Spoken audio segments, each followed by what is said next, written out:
السلام، كي دايرين؟ لاباس عليكم؟ كي دايرين مع الصحة؟ نبغيوكم تكونوا على خير وبخير. اليوم جيت نوجد معكم واحد الطريقة ديال الكحة ديال الدراري الصغار، مجربة 100%. نعاود لكم قصتي معاها باش جيت نحط لكم هذا الفيديو هذا النهار، حيتاش مجرباها وقعت لي غير البارح، وقلت ضروري نشاركها مع المشاهدين.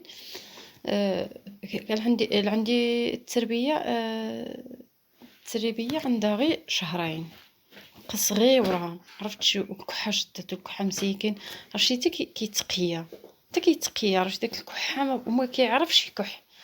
شهرين مازال صغير رضيع، راه شنقول لك، لين الله محمد رسول الله.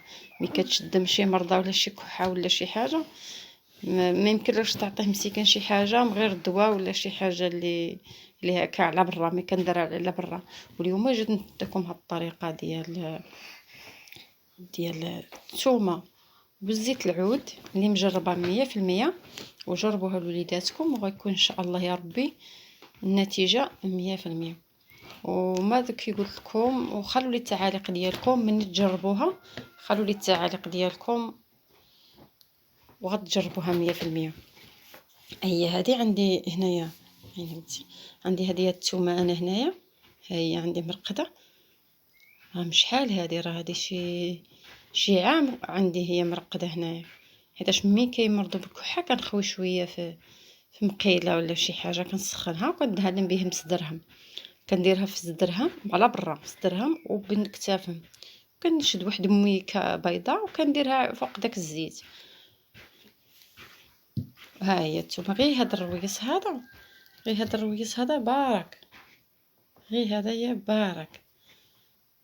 هدايا غديريه، غتقطعيه رقيوق وغديريه في الزيت، تشعيه في قريعه الزيت وتخوي عليه شويه الزيت العود وصافي. كي قلت لكم، واللي فيه الكحه دابا نيت يشد الرويز ديال الثومه ويقطعو ويدير معلقه ديال الزيت، غير معلقه ديال الزيت العود، ويديرها ويسخنو ويدهن به.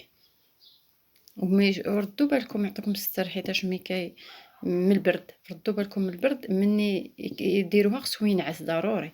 الا كان كبير شويه ديروها له بالليل، ولا كان باقي صغير رضيع كمطوه، ديروها له قمطوه وخليوه ينعس.